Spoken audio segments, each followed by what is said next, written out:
احادیث میں آتا ہے کہ آپ صلی اللہ علیہ وسلم کو موت کی تکلیف دوسروں سے زیادہ ہوئی ہے. آپ صلی اللہ علیہ وسلم فرمایا اوعکو کما یوعکو رجلان منکم, مجھے بخار میں اتنی تکلیف ہوتی ہے جتنی تم میں سے 2 آدمیوں کو ہوتی ہے. آپ پر جب بیماری آتی تھی نا, آپ کو تکلیف دوسروں سے زیادہ ہوتی تھی.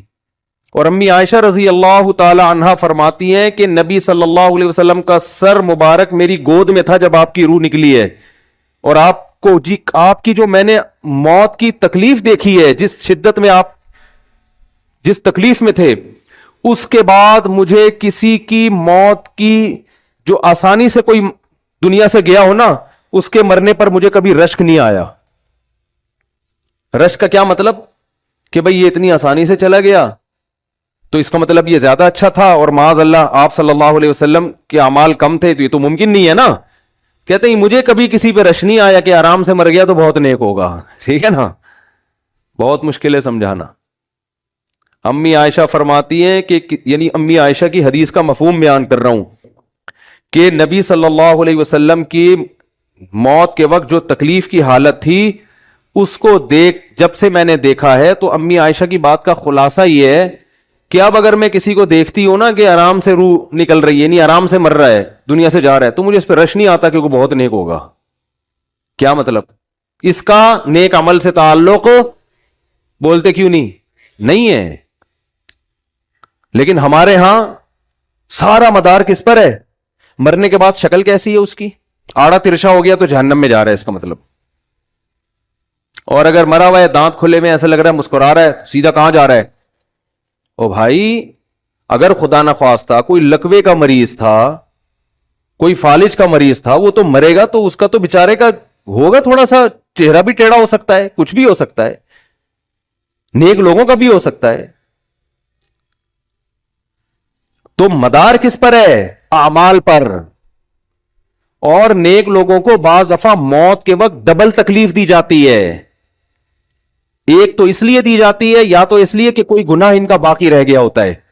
اللہ کیا کہتے ہیں, بھائی قبر میں جانے سے پہلے اس کو ہمارے پاس دھلا کے لے کے آؤ, صاف ستھرا ہو کے. اب ہمارے پاس تو ہم نہیں چاہتے کہ اس کے گناہوں کی گٹری ہو, اس کو پاک صاف کر کے لے. میں نے بڑے بڑے بزرگ دیکھے جن کو آخری وقت میں بہت مصیبت میں گزری ان کی, یعنی زندگی کے آخری ایام, بیٹیوں کی ٹینشن, کسی بیٹی کو طلاق ہو گئی, وہ گھر آ گئی, کوئی اور مسئلہ ہو گیا, تو بڑی ٹینشن میں آخری وقت. لیکن وہ زبان سے کیا کہتے تھے؟ شکر. کہ یار شاید اللہ تعالیٰ ہمارے گناہوں کو معاف کرنا چاہتا. اولاد کی حدیث میں آتا ہے کہ انسان کو اس کی گھر والی کی طرف سے, اس کی اولاد کی طرف سے, اس کے جسم کی طرف سے تکلیفیں پہنچتی رہتی ہیں اور اس کے گناہ معاف ہوتے رہتے ہیں, حتی لقی اللہ طاہرا مطہرا, جب اللہ کے پاس آتا ہے نیٹ کلین, بالکل گناہوں سے پاک صاف ہو کے آتا. لیکن یہ تکلیف ہوتی ہے جس میں صبر کی توفیق بھی ملتی ہے, کیونکہ اللہ دے رہا ہے نا تکلیف, اور اللہ سزا کے طور پہ نہیں بلکہ کفارے کے طور پہ, تاکہ ہمارے پاس آئے تو صاف ستھرا ہو گئے. تو اس تکلیف میں پھر صبر کی توفیق, اس لیے علماء کہتے ہیں جس تکلیف میں صبر کی توفیق مل رہی ہے سمجھ لو یہ رحمت ہے. یہ کیا ہے؟ رحمت. یہ اللہ آپ کو بنانا چاہ رہا ہے کچھ. اب لوگ کہتے ہیں یہ والی تکلیف کیوں, وہ والی کیوں نہیں آئی, یہ تو بہت زیادہ ہو گئی. تو بھائی اللہ سے کوئی نہیں لڑ سکتا, وہ جو دے رہا ہے وہ اس پہ صبر کرو. اسی کو کہتے ہیں تقدیر پر رضا, کہ جو اللہ نے مقدر کیا ہے بس اب اس پہ کیا ہے, کوشش کریں گے اللہ سے عافیت مانگیں, اے اللہ ہمیں تکلیفیں نہیں چاہیے, ہم تو ویسے ہی کمزور ہیں, ایسا نہ ہو تکلیف میں اور نافرمانی پہ نہ آ جائیں, ہمیں تو خوشیوں بھری زندگی چاہیے, اور اللہ ان خوشیوں میں شکر کی توفیق دے کے گناہ معاف کر دے. ٹھیک ہے نا. جیسے لوگ حکیم کے پاس جاتے ہیں, حکیم صاحب کے پاس 2 طریقے ہوتے ہیں علاج کے. ایک طریقہ تو یہ کہ بھائی یہ کڑوی گولی ہے, 2-3 کھاؤ گے فٹ فاٹ ہو جاؤ گے, اس میں یہ بھی پرہیز, یہ بھی پرہیز, یہ بھی پرہیز. اور ایک طریقہ ہوتا ہے بھائی دودھ جلیبی کھاؤ, علاج لمبا ہو جائے گا, لیکن وہ دوا میں کیا ہے؟ دودھ جلیبی. تو آپ کہتے ہو بھائی یہ دودھ جلیبی والا مجھے دے دو, ٹھیک ہے لمبا علاج کروا لوں گا, فائدہ دیر سے ہوگا, لیکن میں یہ کریلے کا جوس نہیں پی سکتا. تو ہم نالائق لوگ ہیں, شکر سے بھی انسان کے ترقی ہوتی ہے, تو اللہ سے یہی مانگنا چاہیے اللہ ہمیں نعمتیں دے, تکلیفوں سے بچا, اور شکر کی توفیق دے تاکہ ہمارے درجات بلند ہو. تو شکر کے بھی تو بڑے فضائل ہیں نا. تو مانگنے تو کیونکہ عبدیت اور غلامی کا تقاضا یہ ہے کہ اللہ سے عافیت مانگی جائے, لیکن اللہ تکلیف دے دے تو اس پہ صبر. تو ہمارے نبی صلی اللہ علیہ وسلم کو ہاں یا تو اس لیے تکلیف ہوتی ہے گناہ معاف، یا اس لیے کہ درجات بلند. اللہ چاہتا ہے کہ بھئی یہ دنیا آزمائش کی جگہ ہے، جب آخرت میں آنا تو اتنا تجھے نوازوں. تو ہمارے نبی صلی اللہ علیہ وسلم جنت میں آخرت میں سب سے اعلی مقام کس کا ہوگا؟ سید الانبیاء محمد صلی اللہ علیہ وسلم کا، حضرت آدم سے بھی زیادہ، نوح علیہ السلام سے بھی زیادہ. تو اللہ نے فرمایا کہ آپ کو پروٹوکول دینے کے لیے آخری جو اب آپ کا آخرت کا سفر ہے نا، اس میں مادی تکلیف آپ کو دوسروں سے زیادہ دی جائے گی. یہی وجہ ہے کہ حضرت فاطمہ رضی اللہ تعالی عنہ، آپ کی چہیتی بیٹی، جب انہوں نے آپ صلی اللہ علیہ وسلم کی اس تکلیف کو دیکھا نا، جو موت کے وقت تکلیف تھی اور جو بخار کی شدت تھی، واہ کربا ابتا، فرماتی تھی ہائے میرے والد کا کرب. بہت زیادہ غمزدہ ہو گئی ان کو دیکھ کر کس قدر تکلیف میں ہے. تو آپ صلی اللہ علیہ وسلم نے فرمایا لا کربا علی ابیک بعد الیوم. کیسے تسلی کے جملے. اپنی بیٹی سے فرمایا ہے فاطمہ تیرے باپ پر آج کے بعد کوئی تکلیف، بولو لا کربا علی ابیک بعد الیوم. اس میں بھی آپ صبر کا پہلو تلاش کر رہے ہیں، شکر کا. بس یہ اللہ کی طرف سے آخری ہے. آج کے بعد اے میری بیٹی تیرے باپ پر کوئی تکلیف نہیں. اپنی بیٹی کو بھی تسلی دے رہے ہیں کہ غم ہلکا کر، بس یہ اللہ کی طرف سے آخری ہے، آج کے بعد کوئی تکلیف نہیں ہوگی. تو ہمارے ہاں وہ بیچارہ تکلیف سے جا رہا ہے تو یار دیکھا آ گیا نا سامنے، لیکن یہ دیکھا ہم تو کہتے تھے بندہ ہی 2 نمبر ہے، اب آ گیا نا. ٹھیک ہے نا. تو دیکھو کیسے مر رہا ہے. اور پیغمبروں کو تکلیف تو دی جاتی ہے، لیکن کوئی ایسا عیب نہیں ہوتا، ایسی بیماری نہیں ہوتی جو لوگوں میں معیوب سمجھی جاتی ہو. یہ نہیں ہوتا، کیونکہ پیغمبر اللہ کے قاصد ہیں، تو اللہ ان کو ہر لحاظ سے امت کو یہ بتانا چاہتے ہیں یہ میرے رسول ہیں، یہ میرے سفیر ہیں. تو کوئی بھی ایسی چیز جس کی وجہ سے لوگوں کو ان سے نفرت ہو، یا طبعی نفرت جو انسان کے اختیار میں نہیں ہوتی، تو اللہ ایسی بیماری اور ایسی تکلیف سے بچاتے ہیں ان کو. سمجھ میں آ رہی ہے بات. لیکن امتی کو ایسی تکلیف ہو سکتی ہے. یہ جو ختم نبوت کے علماء کہتے ہیں نا مرزا غلام احمد بیت الخلاء میں گر کے مر گیا، تو بعض لوگ کہتے ہیں وہ تو بیت الخلاء میں تو فلاں بزرگ کا بھی انتقال ہوا تھا، فلاں کا بھی. بزرگ کا ہو سکتا ہے، پیغمبر کا بیت الخلاء میں انتقال بولو نہیں ہو سکتا، کیونکہ پیغمبر کو اللہ ایسے عیب سے بچاتے ہیں کہ جو انسانوں میں عیب سمجھے جاتے ہیں. تو پیغمبر کو ایسی بیماری نہیں ہوتی، جیسے اچھوت کی بیماری ہے کہ کوئی ہاتھ نہیں لگا سکتا اس کو، ایسی بیماری پیغمبروں کو نہیں ہوتی. کوڑ کی بیماری پیغمبروں کو نہیں ہوتی، کیونکہ ایسی بیماری جس سے لوگ گھن کھاتے ہیں، ایسی نہیں. لیکن امتی کو ہو سکتی ہے، امتی کو ایسی بیماری ہو سکتی ہے، اللہ اس کے درجات کیا کرے گا؟ بلند کرے گا اس سے. مجھے ایک واقعہ کسی نے سنایا کہ ایک ہندو تھا، اس کو کوڑ کی بیماری تھی. کوڑ نہیں ہوتا گوشت گلنا شروع ہو جاتا ہے، تو یہ بیماری پھیلتی ہے. تو اس کے رشتہ داروں نے بالکل الگ کر دیا اس کو، وہیں سے کھانا پھینکتے ایسے کر کے. کہیں تبلیغی جماعت گئی، ان کو پتا چلا، وہ بیٹھ گئے اس کے پاس جا کے، اس کو کھلا بھی رہے ہیں پلا بھی رہے ہیں. تو وہ بڑا متاثر ہوا، یار سب نے چھوڑ دیا اور مسلمان ہو کے تبلیغ والے تو اکرام کا کوئی موقع الحمدللہ چھوڑتے نہیں ہیں. تو وہ مسلمان ہو گیا اور پھر اس کا انتقال ہو گیا تھوڑے دنوں میں. اب دیکھو اللہ نے جو اس کو کوڑ کی بیماری میں ڈالا، یہ بیماری اس کے لیے رحمت بن گئی کہ نہیں بن گئی؟ تو کفر کی حالت میں کوئی اچھا کام کیا ہوگا اس نے، اس کے بدلے میں اللہ نے اس کو کیا دے دیا؟ کوڑ کی بیماری. اب دنیا کہے گی یار عام کافر جو اچھے کام نہیں کرتے وہ تو فٹ فاٹ گھوم رہے ہیں، اور یہ تھوڑا بہت خیال کرتا تھا، اس کو اللہ نے کیا دے دیا؟ بھائی اس کو دیا اس لیے کہ اللہ کو پتا ہے کہ جی کوڑ میں ہوگا تو تبلیغ والے آئیں گے، اس کی آؤ بھگت کریں گے، اور یہ کیا ہو جائے گا؟ اسلام میں داخل ہو جائے گا. تو اللہ کے کام ہے، یہ اللہ ہی بہتر جانتا ہے. تو بعض دفعہ اللہ تکلیف میں ڈالتے ہیں تاکہ آپ کے گناہ دھل جائیں.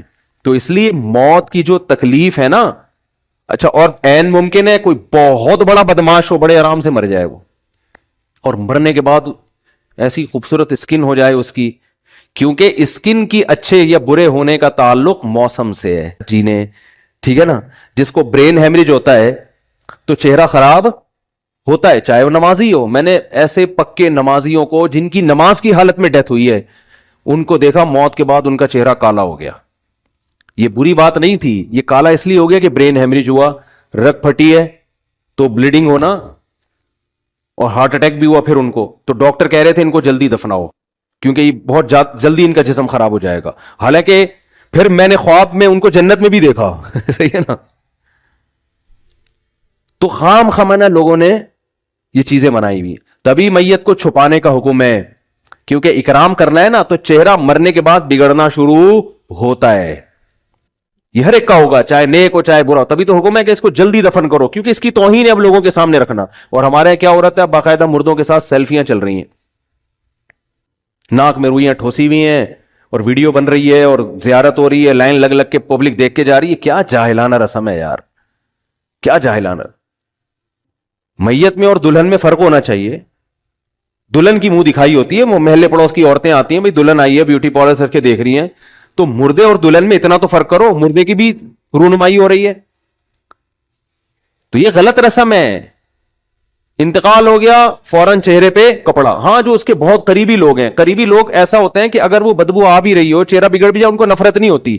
بیٹے کو اپنے باپ سے نفرت نہیں ہوگی, چاہے جیسا بھی ہو, چہرہ جیسا بھی بگڑ جائے. وہ کہے گا یار میرا اس کا رشتہ خوبصورتی کی بیس پہ تھوڑی ہے. لیکن اجنبی لوگ جب اس کو دیکھیں گے تو چہرے کے بارے میں تبصرے بھی کریں گے. اور ایک صاحب کا انتقال ہوا, میں نے کہا جلدی دفناؤ, چہرہ نہ دکھاؤ. تو انہوں نے کہا لوگ کہیں گے یار لگتا ہے کوئی چہرہ بگڑ گیا اس لیے چھپا رہے ہیں. میں نے کہا اب تو اور چھپانا چاہیے, اس لیے کہ جس کا بگڑ جائے اس کو تو چھپائیں گے تو پھر لوگ یقیناً کہیں گے بگڑا ہوا چہرہ ہے. تو اس رسم ہی کو ختم کر دینا چاہیے. انتقال ہوا, فوراً چہرے پہ کپڑا. ہاں بیوی دیکھ سکتی ہے اپنے شوہر کو, یا بیٹے ہیں, یا اس طرح جو بھائی بہن ہیں قریبی, وہ دیکھ لیں. باقی پبلک سے چھپا کے اس کو فوراً کیا کرو, دفن. اب تو قبر میں جا کے بھی دکھا رہے ہوتے ہیں. یہ اجمیوں کی گندی رسم ہے, بری رسم ہے. گندی کا لفظ میں نے تھوڑا سا زیادہ سخت استعمال کیا, لیکن مجھے اس سے زیادہ ہلکا لگ نہیں رہا کوئی لفظ. عرب میں ایسا نہیں ہوتا.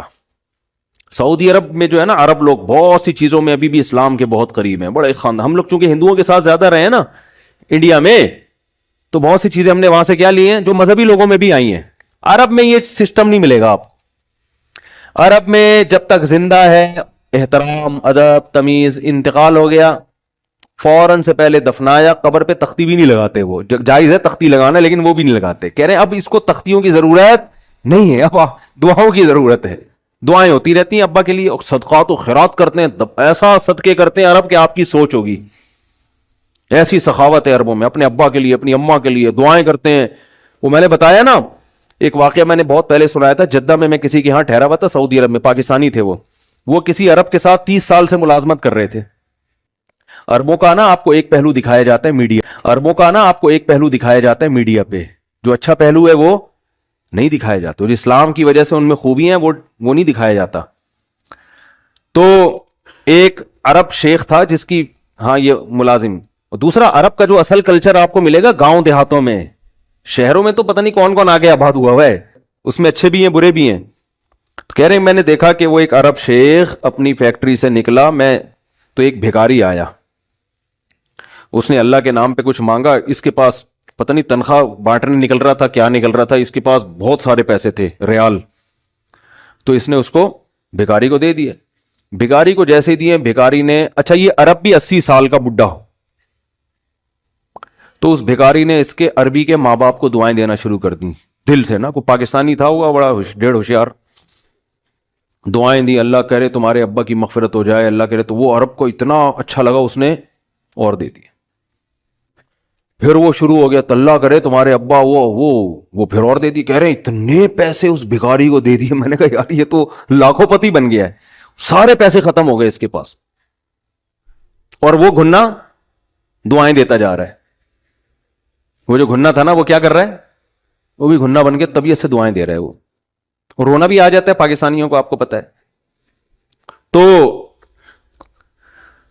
کہہ رہے وہ چلا گیا, پیسے ختم ہو گئے. اس عربی نے کہا اگر یہ میرے پاس اور بھی پیسے ہوتے نا, یہ دعائیں دیتا رہتا, میں پیسے.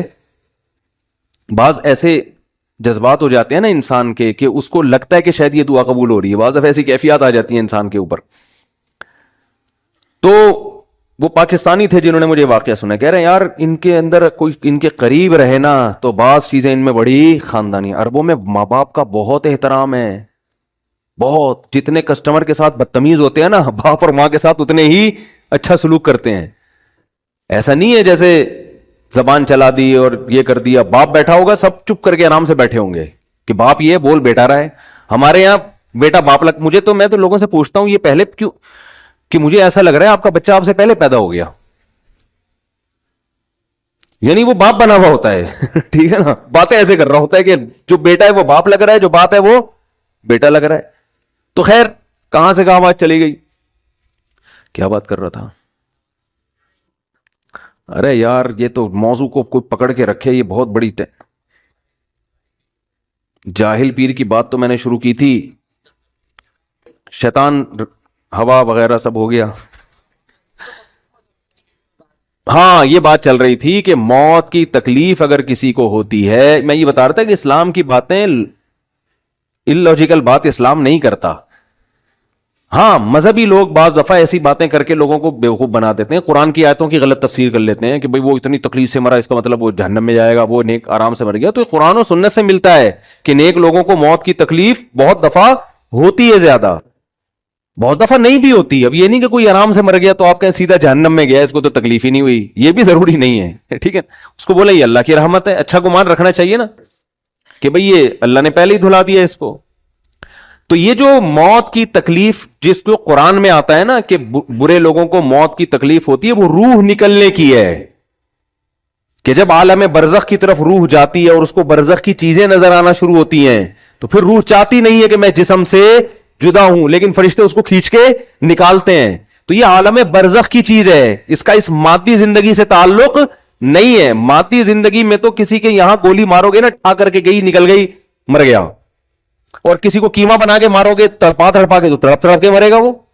مادی زندگی میں کسی کو آگ میں پھینکو گے تو جل کے مرے گا, چاہے نیک آدمی ہو, اور کسی کی گردن اڑاؤ گے تلوار سے تو 1 منٹ میں کیا ہو گیا, ختم. لیکن جو اس کی روح نکل رہی ہے, خدا کے پاس جا رہی ہے, وہ منظر نافرمان کا بہت ہی بھیانک ہوتا ہے, اور نیک آدمی کی روح ایسے پرواز کرتی ہے, وہ اس کی تکلیف ہے. اور اس پہ میں ایک واقعہ بھی سنا چکا ہوں, دوبارہ نہیں سناؤں گا, کہ کیسے دنیا میں بھی اس کے مشاہدات ہوئے ہیں لوگوں کو, کہ کیسے ان کو آخرت کی چیزیں نظر آنا شروع ہو گئی ہیں, اور وہ باتیں کر رہے ہیں, باقاعدہ بتا رہے ہیں فروح و ریحان و جنت نعیم. یہ جو قرآن میں آتا ہے نا, فرشتے آتے ہیں اور اس کی روح قبض کرتے ہیں, تو وہ بعض دفعہ اللہ دنیا میں بھی دکھا دیتے ہیں. تو بات یہاں سے شروع ہوئی تھی, اذان کی بات میں نے شروع کی تھی, پھر وہ لاجک کی بات پتہ نہیں کہاں سے آئی, وہ میں بھول ہی گیا. تو اس جھوٹی نبوت کے دعوے دار کو نا اذان کی آواز آئی. حضرت مفتی تقی عثمانی صاحب دامت برکاتہم سے یہ واقعہ میں نے براہ راست سنا ہے کہ ایک آدمی پچھلی زمانے میں نا, صدیوں پہلے کسی نے جھوٹی نبوت کا دعویٰ کیا, تو آپ کو پتا ہے ہر جھوٹے کے ساتھ 8-10 چمچے مل جاتے ہیں, تو اس کے ساتھ ایک چمچہ ہو گیا. تو جھوٹی نبوت کا دعویٰ کیا, اور پھر یہ لوگ سفر کر کے کہیں جا رہے تھے, تو کوئی ایسے سردیوں کا علاقہ تھا, ایسے ٹھنڈے جگہ پہ پہنچے جہاں بہت برفانی ٹھنڈ اور ہوا کے جھونکے, جیسے سردیوں میں ہوائیں جن علاقوں میں چلتی ہیں بہت کڑاکے دار سردی ہوتی ہے. تو اس جھوٹی نبوت کے دعوے دار کو نا اذان کی آواز آئی, اور اس اذان میں مؤذن کے الفاظ تھے اشہد ان محمد الرسول اللہ, میں گواہی دیتا ہوں کہ محمد اللہ کے رسول ہیں صلی اللہ علیہ وسلم.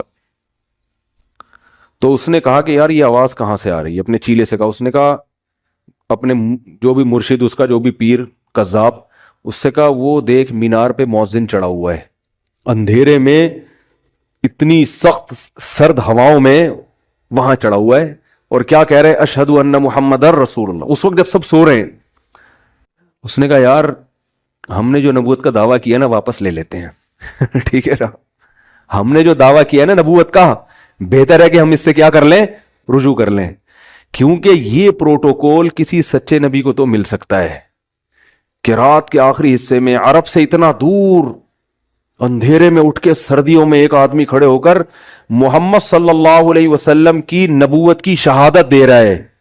تو یہ عزت اور مقام کسی سچے نبی کو مل سکتا ہے, ہماری دکان چلنے والی نہیں ہے. عقل مند تھا, رجوع کر لیا اس نے. اور یہ رجوع الحمدللہ آج بھی سعودی عرب میں لوگ کر لیتے ہیں. پاکستان میں ایک شخص نے امام مہدی کا دعویٰ کیا, تو یہاں تو آپ کو پتا ہے امام مہدی کا بھی دعویٰ چلتا ہے, نبوت کے بھی چل جاتے ہیں, کچھ بھی چلاؤ کچھ لوگ اکٹھے ہو جائیں گے آپ کے گرد. تو وہ جب سعودی عرب گیا نا, وہ تو حکومت سعودیہ کو پتا چل گیا, حکومت سعودیہ نے گردن اڑانے کا حکم دیا اس کا نا, وہاں تو فوراً پکڑائی میں آؤ تو ہمارے حضرت یہ واقعہ سنایا کرتے تھے, بہت پرانا واقعہ ہے. تو کسی طرح وہ بھاگ کر آ گیا, تب لوگ اس کے پاس جا رہے ہیں, سنا آپ امام مہدی ہیں, کہہ رہے ہیں میں نے رجوع کر لیا ہے. حالانکہ امام مہدی سے تھوڑی رجوع ہوتا ہے, تو مسئلے سے تو رجوع ہوتا ہے, لیکن وہ کہیں گے الحمدللہ ہم نے کیا کر لیا ہے, رجوع کر لیا. تو ہمارے حضرت اس بارے میں بڑی تعریف کرتے تھے اس معاملے میں کہ وہاں آپ کو وہاں اس طرح کی دکانیں نظر نہیں آئیں گی, جادوگر بھی نہیں نظر آئیں گے آپ کو سعودی عرب میں. خیر, تو اللہ کو یہ آواز بہت زیادہ پسند ہے اور شیطان کو یہ آواز بہت بری لگتی ہے, بہت بری لگتی ہے. تو یہ کیوں پسند ہے؟ اس لیے کہ یہ اللہ کی کبریائی کو 5 وقت اللہ کی کبریائی بیان ہوتی ہے. اشہد ان لا الہ الا اللہ, میں گواہی دیتا ہوں کہ اللہ کے, ہم بے شک نہ سن رہے ہوں, جو ہے نا, اللہ مؤذن کے ذریعے اپنا پیغام لوگوں تک پہنچا دیتا ہے. تو اس لیے بھائی نماز کی بہت سخت پابندی کرو. حدیث میں آتا ہے آپ صلی اللہ علیہ وسلم نے فرمایا کہ جو لوگ دنیا میں نماز میں صف اول میں ہوتے ہیں نا, قیامت کے دن جب اللہ کا دربار لگے گا تو وہی صف اول میں ہوں گے. دیکھو میں تو نالائق سا آدمی ہوں, ٹوٹی پھوٹی شہرت مل گئی, ٹوٹی پھوٹی, تو کوئی عقیدت مند ملنے کے لیے آتا ہے نا دور سے, تو میں دیکھتا ہوں اس کے چہرے پر ایسے خوشی کے آثار, یار جیسے عقیدت میں مرا جا رہا ہے, اور ایسا مل کے خوش ہو رہا ہے. جو کوئی دور دراز سے آئے بیچارہ, تو وہ بڑا خوش ہو رہا ہوتا ہے کہ یار حضرت سے ملاقات ہو گئی. اور جو عقیدت مند لوگ ہیں, ایسے بھی ہیں جو کہہ رہے ہیں پتہ نہیں کیوں ہو گئی ملاقات ان سے, ان کو شادیوں کے علاوہ آتا کیا ہے. تو ہر طرح کی چیز چل رہی ہے مارکیٹ میں. تو کلپ میں اچھا یوٹیوب پہ نیگیٹو کمنٹ سے فائدہ بہت ہوتا ہے, انسان چوڑے میں نہیں آتا الحمدللہ. اپنی اصلاح کے لیے کسی پیر و مرشد کو رکھنے کی ضرورت نہیں ہوتی. ایک کمنٹ ہوگا بڑا پازیٹیو, ابے یہ مفتی صاحب کے بیانات نے میری زندگی بدل, یہ آدمی کہیں مجھے مل جائے میں اس کا ماتھا چوموں گا. آدمی چوڑے میں آنے لگتا ہے نا, ٹھیک ہے نا, کہ یار ہم تو بڑے فنڈ. اگلا کمنٹ ہوگا, آدمی کہتے ہیں کانوں کو ہاتھ لگاؤ یار. تو میں اکثر کمنٹ پڑھتا ضرور ہوں, شاید سرسری پڑھوں لیکن میں پڑھتا ضرور ہوں. اس سے انسان کو اپنی اوقات پتہ چلتی رہتی ہے. ایسے بھی کمنٹ آ رہے ہوتے ہیں, تو لوگ ہیں کچھ بھی تو میں سوچتا ہوں کہ ہم جیسے نالائق لوگوں سے جب کوئی ملتا ہے ایسے عقیدت میں اتنا خوش, جب اللہ کا دربار لگے گا اور اللہ سے ملاقات ہوگی اور اللہ کی محفل ہوگی, تو جو اگلی صف میں ہوں گے ان کی خوشی کا عالم کیا ہوگا. تو اللہ کہے گا, کیونکہ وہ تو عمل کا بدلہ ہے نا, اللہ کہے گا جو آخری صف میں ہوتے تھے وہ وہاں بیٹھے جا کے, ٹھیک ہے نا.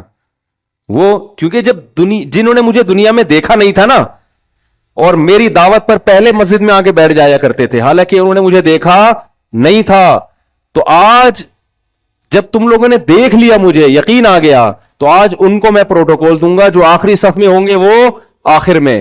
اور جب لوگ اللہ کے سامنے سجدہ کریں گے, اللہ جب اپنی تجلی ظاہر کرے گا, تو جو نماز پڑھنے نہیں آتے, قرآن کیا کہہ رہے, ان کو میں محروم کر دوں گا.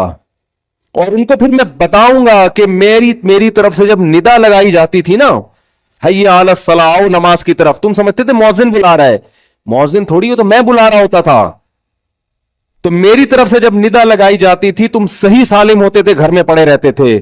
تو آج بھی تمہیں میری زیارت کی اجازت نہیں ہے, کیونکہ وہ تو عمل کا بدلہ ہے بھائی. دنیا میں تو سب کے لیے حکم برابر ہے, آخرت میں تھوڑی ہوگا. اگر آخرت میں اللہ بے نمازی ہو گئے تم آگے آ جاؤ, تو نمازیوں کو تکلیف ہوگی کہ نہیں ہوگی؟ اللہ آج تو سب نے دیکھ لیا.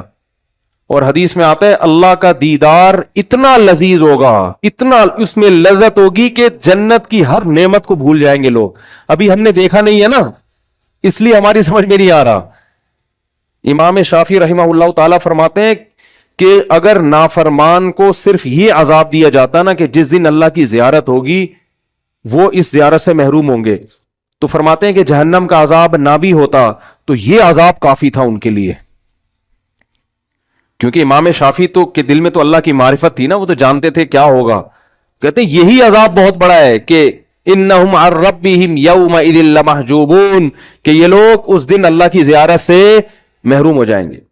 تو قیامت کے دن جب اللہ کا دربار لگے گا, یا جنت میں بھی اللہ کی زیارت ہوا کرے گی, تو آپ نے فرمایا کہ اللہ کے قریب ترین وہ لوگ